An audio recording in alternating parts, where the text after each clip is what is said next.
Namaskar. Now here is an illustration to calculate the resistance of a conductor.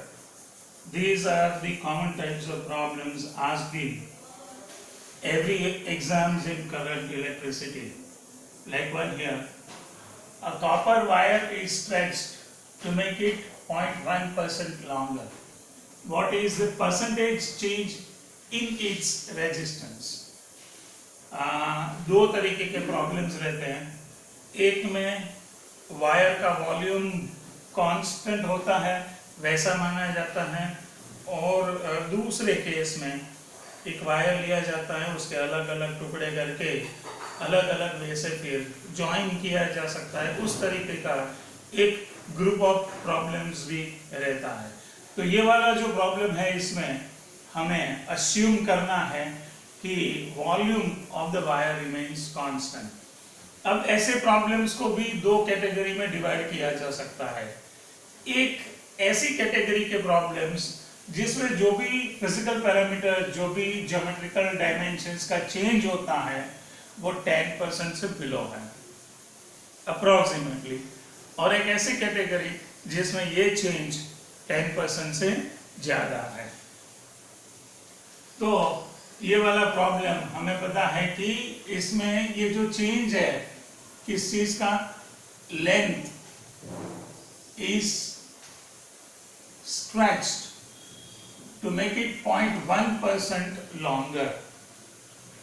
तो किस तरीके से इसको करते हैं आपको जनरली याद रखना है कि जो ऐसे वाले जो भी प्रॉब्लम्स है उसमें 10% से लेस चेंज करता है तो आपको कैलकुलस की मेथड अप्लाई करनी है, और 10% से ज्यादा यदि चेंज है तो कैसे करना है वो मैं second half of the problem में बताऊंगा. तो यहाँ 10% से कम चेंज वाला न्यूमेरिकल कैसे किया जा सकता है वो देख लेते हैं. मेरे थियरी लेक्चर्स में आप लोगों ने देखा होगा कि किसी भी कंडक्टर का resistance can be expressed as R is equal to rho L by A. R resistance, rho resistivity, L the length of the conductor and A the cross section of the conductor.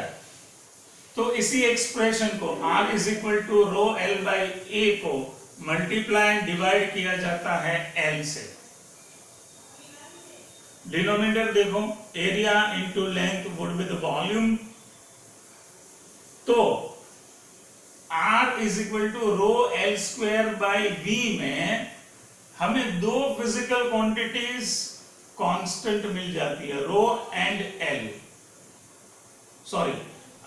Row and V. तो ये जो change था वो क्यों किया गया आप लोगों को समझ में आ गया होगा कि ये जो एक्सप्रेशन है R is equal to rho L by A में, इसमें L और A भी वेरी करता. जैसे लेंथ बड़ी होती है कंडक्टर की तो क्रॉस सेक्शन एरिया कम होता है. तो यहाँ पर A वेरिएबल है, उसको रिमूव करने के लिए, आई मीन वेरिएबल को कांस्टेंट में कन्वर्ट करने के लिए multiplied and divide by L किया गया. अब जब आपके पास आपके पास R is equal to rho L square by V आ जाता है तो आप dr बाय dl कर लेते हो. dr by dl is rho by V, तो कांस्टेंट निकल गया, यानी d by dl of L square आएगा. d by dl of L square is 2L, तो वो 2L यहाँ रख दिया. dl को इस तरफ ले लिया, यानी dr is equal to rho by V 2L dl. अब ये जो एक्सप्रेशन हमें मिला है उस एक्सप्रेशन को डिवाइड करते हैं इस एक्सप्रेशन से, यानी ये हो जाएगा dr अपॉन r. ये पूरे एक्सप्रेशन के नीचे ये एक्सप्रेशन आ जाएगा. तो रो बाय वी तो कट हो जाएगा, रो बाय वी कट हो जाएगा. L स्क्वायर में से एक L और ये न्यूमरेटर का एक L कट हो जाएगा, यानी ये पूरी साइड जो है उसमें से क्या बच जाएगा, तो आपका बच जाएगा dl/l और एक coefficient 2। All in all you get dr/r is equal to 2 dl/l। अब इस चीज को ध्यान से देखो तो आपको पता चलेगा कि ये क्या चीज है। dr/r is fractional change in resistance, dl/l is fractional change in length। दोनों तरफ आप 100 से मल्टीप्लाई कर दो तो dr/r इंटू 100 आ जाएगा और यहाँ पर 2 इंटू dl/l इंटू 100 आ जाएगा। dr/r into 100 is nothing but percentage change in resistance और इस तरफ dl/l into 100 is nothing but percentage change in length। यानी क्लियरली पता चलता है कि जो भी लेंथ में चेंज किया गया उसका 0.2% यानी डबल परसेंटेज में, बट याद रहे ये अप्लाई होता है 0 से 10% चेंज में, यानी लेंथ 1% बदली गई है तो रेजिस्टेंस 2% हो जाएगा। अब इसी चीज को 10% से ज्यादा चेंज होता है तो कैसे करते हैं वो मैं आपको समझाता हूं।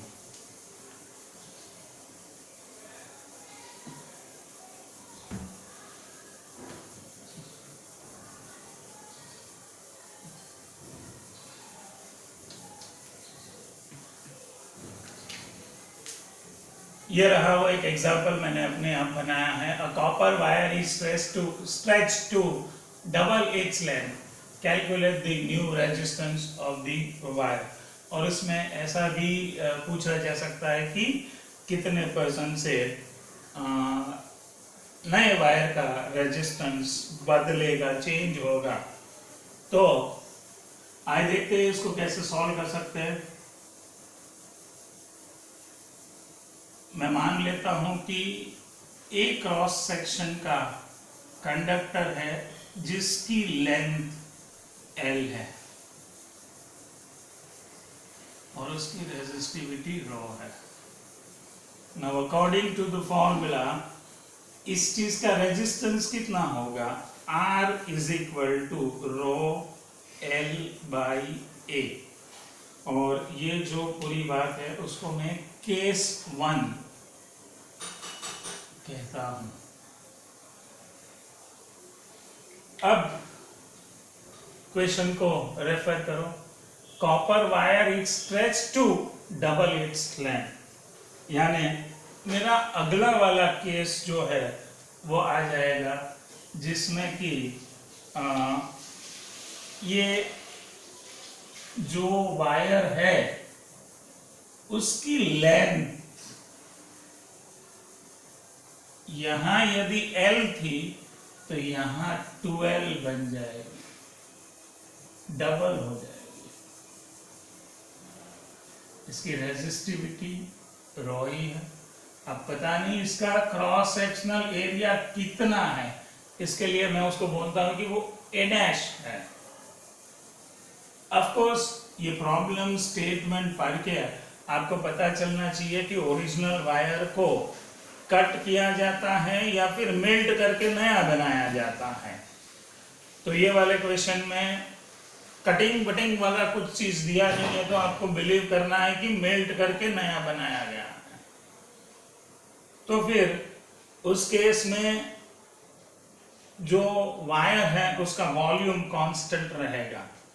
तो मैं वॉल्यूम कंजर्वेशनल प्रिंसिपल पर इसको सॉल्व करता हूं कि वॉल्यूम ऑफ द वायर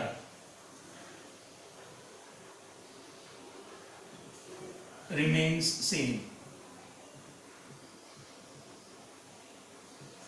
यहां पर इस वाला जो वायर है उसका वॉल्यूम कितना होगा, तो उसका वॉल्यूम होगा A इंटू L। अब ये वाला जो वायर है उसका वॉल्यूम कितना होगा, तो उसका एरिया है A' और लेंथ है 2L।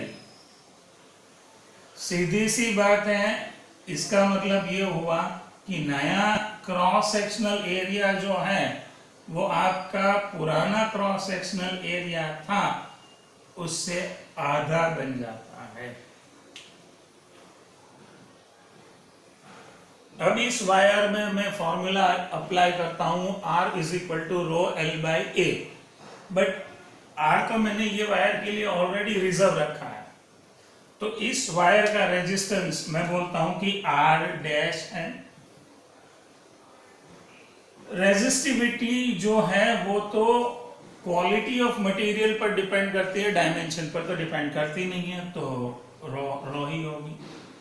इस वायर की लेंथ जो है वो डबल हो गई है इसकी कंपैरिजन से, और उसका क्रॉस सेक्शनल एरिया जो है वो आधा हो चुका है। यानी नए वायर का जो रेजिस्टेंस है वो 4 टाइम्स रो एल बाई ए है। ध्यान से देखो, रो एल बाई ए तो आर है, इसका मतलब नए वायर का रेजिस्टेंस 4 गुना हो गया है। अच्छा, इसमें ये तो नहीं पूछा है कि what would be the percentage change in the resistance of the wire, but यदि पूछा होगा तो आप लोग कैलकुलेट कर सकते हो percentage change in resistance equals delta R by R into 100। अब डेल्टा माने R dash by R upon R. अब देखो तो आर डैश कितना आया है 4r minus are upon are. यहाँ पर 100 आ जाएगा, ये भी 100 होगा, तो ये कितना आ जाएगा 300%, यानी 300% से इस वायर का रेजिस्टेंस बढ़ा है। अब आप लोगों को थोड़ा सा सोचने की जरूरत है। आगे वाला जो पार्ट था उसमें 0.1% ही चेंज हुआ था लेंथ ऑफ द कंडक्टर, तो रेजिस्टेंस डबल हुआ था, इंक्रीज हुआ था डबल, बट यहां पर डबल लेंथ हो रही है तो 300% से रेजिस्टेंस कम होता है। यही चीज दिखाने के लिए, बताने के लिए, समझाने के लिए ये वीडियो मैंने बनाया था। घर में रहे, सुरक्षित रहे। जय हिंद।